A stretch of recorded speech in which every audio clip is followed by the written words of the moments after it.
Kaya pala ganito ang naging resulta ng kapalaran ko. Kasi alam ng Diyos na kaya ko.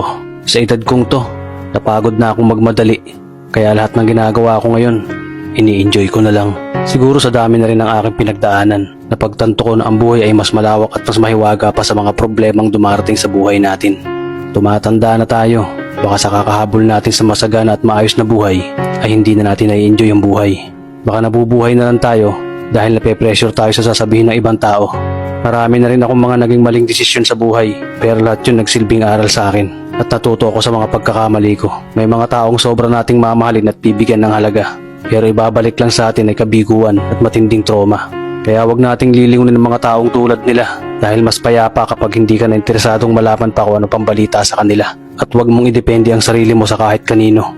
Tandaan mo, kahit sarili mong anino, iiwan ka din nito kapag madilim na ang paligid mo. Kailangan natin matutunan na huwag ikumpara ang sarili natin sa iba dahil hindi natin laban ang laban nila. Karera mo to, di nila karera. Dahil ang buhay ay hindi naman nasusukat sa kung sino ang mayaman, kundi kung sino ang payapa. Kaya galingan mo lang palagi tol dahil napakaraming tao mapanghusga, tihilahin ka pababa. At lagi mo tong tatandaan na makakatanggap ka lang ng papuri mula sa kanila kapag patay ka na.